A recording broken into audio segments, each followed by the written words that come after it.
Qala Imam Ibn Athaillah Sakandari rahimahullah ta'ala nafa'ana Allah bihi wa bi'ulumihi wa bi'ulumi masyaikhihi wa talamidatihi fid darain amin ila anqal la tutalib rabbak la tutalib rabbaka kepada Allah. Allah sudah berjanji ud'uni astajib lakum. Memohonlah kepadaku, kita diperintahkan oleh Allah memohon. Dan Allah berjanji dengan jawaban astajib, niscaya akan aku kabul. Yang berjanji adalah zat yang maha kuasa, tidak ada yang menghalangi kehendaknya. Maka sungguh Allah akan memenuhi dan Allah tidak pernah ingkar janji. Dengan catatan kita penuhi syarat-syarat doa. Doa itu ya doa. Kalau bukan doa ya nggak berhak mendapatkan pengkabulan. Doa itu bukan meminta. Bahasa doa itu kalau meminta, saya minta kepadamu. Tapi kalau doa itu ada dibarengi dengan rasa ta'abbud, iftikar, merasa dia butuh, perlu kepada Allah dan rasa dirinya lemah di hadapan Allah. Dan dia punya hajat yang tidak pernah putus kepada Allah, doa. Baru itu disebut sebagai doa. Jadi doa itu ada maknanya tadarru. Dia punya hajat tapi dia menghadap kepada Allah. Tapi selama ini kalau kita minta, maknanya mutolabah, kita minta, meminta kepada Allah, maka itu belum doa. Kalau benar doamu adalah doa, maka Allah pun akan memenuhi. Dan Allah tidak ingkar janji. Asalkan kau berdoa dengan benar-benar berdoa. Maka kita perlu faham tentang makna doa. Ad-doa. Doa adalah ibadah, mukhul ibadati, bahkan saripati ibadah. Martabat orang berdoa, kalau orang sudah kenal Allah, doa ini adalah memenuhi permintaan Allah. Kalau kita berdoa karena kita minta agar dipenuhi oleh Allah, kan beda. Dan hamba yang kenal Allah dalam berdoa itu dalam irama memenuhi permintaan Allah, ud'uni, nangis minta di tengah malam, tapi giliran sudah dapat jodoh, sudah lupa nggak doa kepada Allah lagi. Giliran sudah kaya lupa kepada Allah. Karena apa? Doa dijadikan perantara untuk sampai kepada hajatnya, bukan menjadikan doa adalah tujuan. Saya doa adalah ibadah. Inilah. Maka ada sesaat doa yang belum tampak dikabul oleh Allah. Pada pertemuan yang lalu juga disebutkan, bahkan juga di Majlis Riyadhus Shalihin, innallaha yastajibu du'a 'abdihi ma lam ya'jal. Allah akan senantiasa mengkabul doa hambanya asalkan hamba tersebut tidak tergesa-gesa berprasangka buruk kepada Allah kalau Allah tidak mengkabul doanya.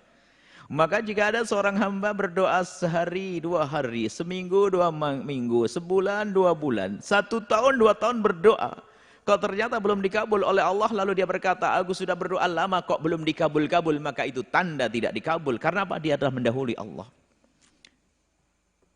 Bukankah pengkabulan doa dari Allah adalah antara dikabul dengan sesuai permintaan kita, ada yang dikabul oleh Allah dengan bentuk yang lain karena itu lebih penting bagi kita, ada yang dikabul oleh Allah dalam bentuk pahala besar yang Allah siapkan nanti di akhirat. Sudah pernah kita jabarkan di sini. Jadi kalau hamba memohon kepada Allah dengan permohonan yang sesungguhnya, dengan doa, maka Allah pasti akan kabul, janji Allah. Adapun bentuk pengkabulannya, yang pertama adalah sesuai dengan permintaan kita. Kita minta merah dikasih merah. Kita minta hijau dikasih hijau. Yang kedua adalah permintaan kita dikabul tapi oleh Allah dialihkan dengan sesuatu yang lebih penting. Kita minta merah, padahal kita perlu hijau sesungguhnya. Maka Allah kasih yang hijau. Sehingga seorang hamba yang tidak paham menduga kalau doanya belum dikabul. Yang ketiga adalah doa dikabul oleh Allah adalah dijadikan pahala nanti di akhirat.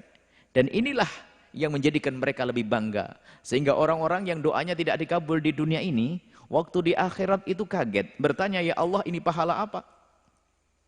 Dijawab, ini adalah pahalamu waktu berdoa dulu di dunia, tidak aku kabul di dunia dan aku beri engkau di akhirat. Apa kata hamba itu?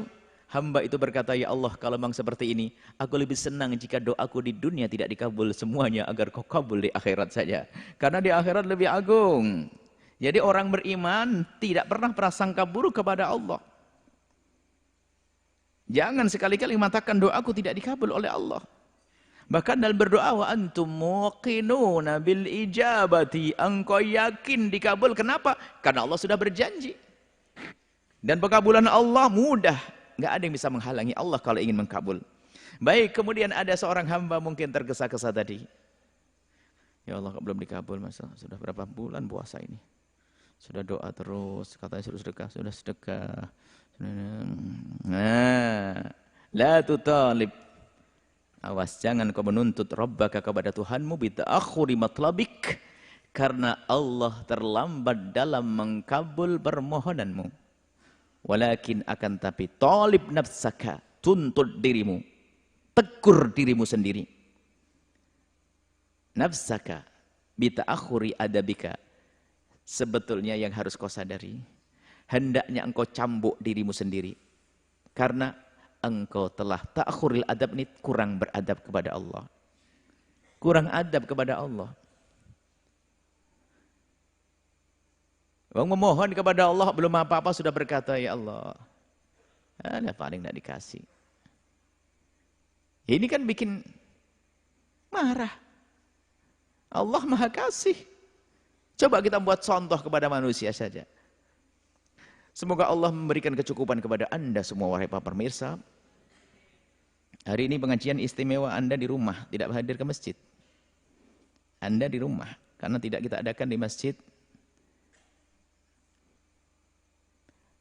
Suatu ketika Anda, semoga Allah mencukupi Anda semuanya. Mungkin ini contoh saja, Anda punya hajat kepada seseorang. Atau ada orang punya hajat kepada Anda. Anda orang kaya. Anda juga dermawan. Tapi sedermawan-dermawannya seorang hamba tidak bisa mengalahkan Allah. Baik Anda seorang dermawan, tiba-tiba ada orang yang minta kepada Anda.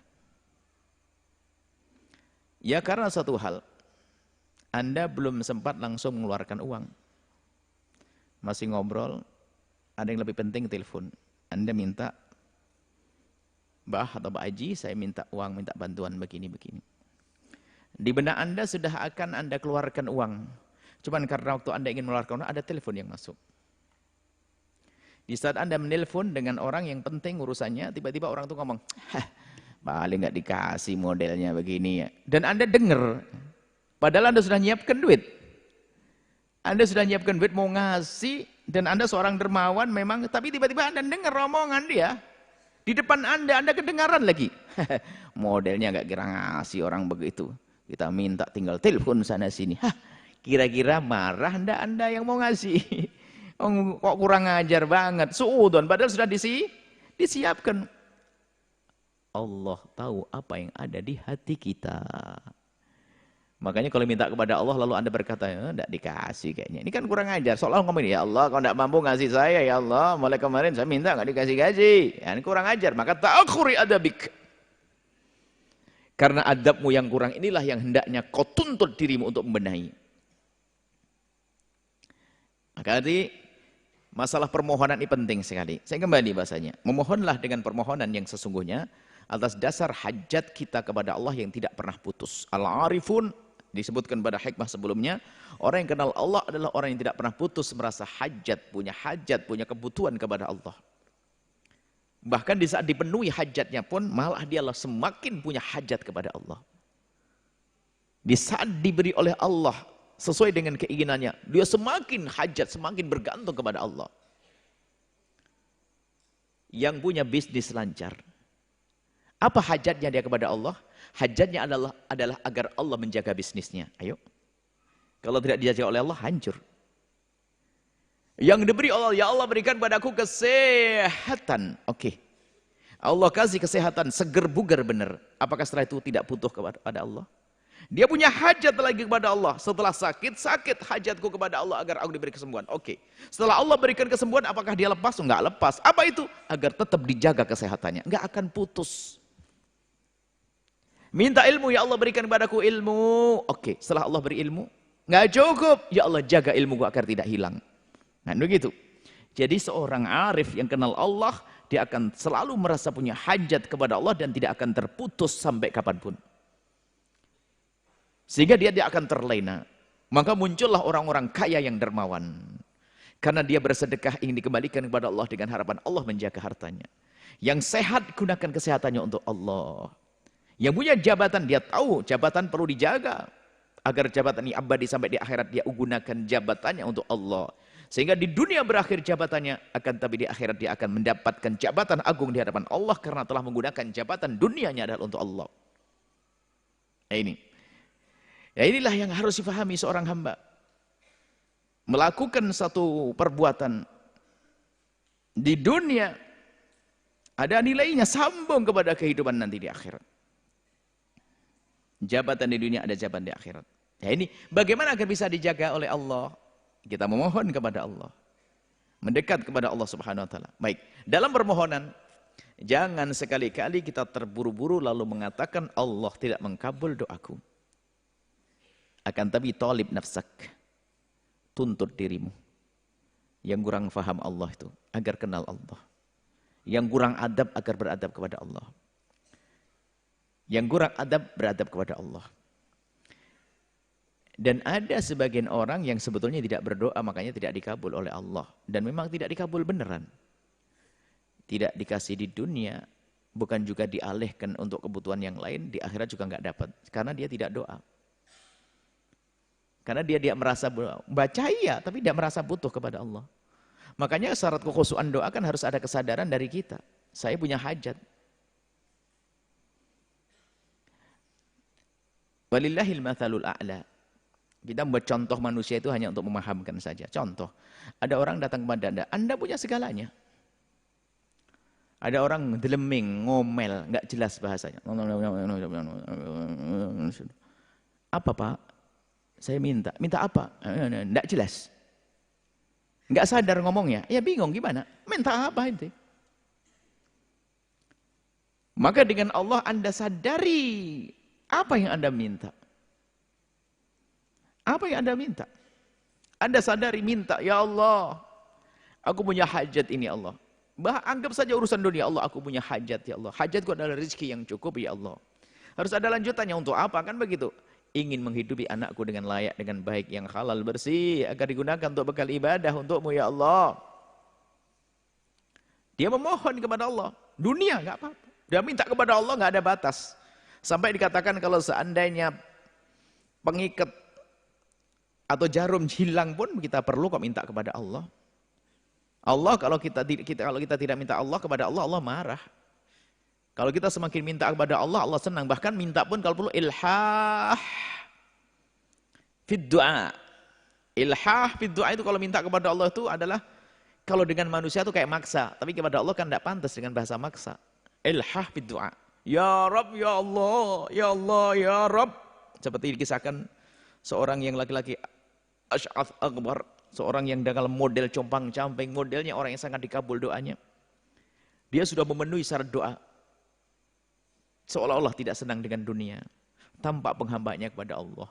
Menengadahkan tangan agar dikabul doa. Ya muddu yadahu wa yaqulu ya Rabb, ya Rabb, ya Rabb. Sudah memenuhi syaratnya. Tapi tidak dikabul oleh Allah. Maka ulama mengatakan termasuk agar doa dikabul diantaranya, tengadahkan tanganmu. Allahumma ya Allah. Kemudian dengan ilhah, ya Rabb, ya Rabb, ya Rabb. Allah senang dengan itu semuanya. Coba kalau kita minta kepada orang. Dengan ilhah kepada manusia, dipendung kita. Orang nggak senang dengan manusia. Tapi dengan Allah, Jalla Jalaluh. Maka jangan ragu untuk memohon kepada Allah dalam segala keadaan. Perbanyaklah doa. Dan diajarkan oleh baginda Nabi, doa-doa setiap saat. Nabi mengajarkan doa di saat kita bangun tidur. Di toilet. Mau jalan, mau makan, setelah makan, mau minum, setelah minum, mau tidur. Macam-macam doa dihadirkan oleh baginda Nabi SAW. Baik. Nah, asalkan seorang hamba sudah memenuhi syarat-syarat berdoa, maka niscaya dia akan mendapatkan pengkabulan dari Allah. Jika ternyata ada doa yang tidak dikabul, seperti saya berangkat, anna yustajabu lidzalik. Orang bagaimana bisa dijawab doanya itu? Wong dia makanannya haram, minumannya haram. Jadi ada syarat-syarat dikabul doa. Agar tidak sampai doa kita ditolak oleh Allah adalah ya dengan adab berdoa. Tapi di sisi lain ada hal. Tadi yang kami ceritakan tentang seorang yang bentuknya, bajunya compang-camping. Sepertinya memang orang yang tidak cinta dunia. Modelnya orang yang harus dikabul doanya karena dia adalah dengan kesederhanaannya menengadahkan tangan dan memohon kepada Allah, ya Rabb, ya Rabb, ya Rabb. Tapi kata Nabi, bagaimana akan dikabul doanya? Makanannya haram, minumannya haram, pakaiannya haram. Bagaimana akan dikabul doanya orang yang seperti itu?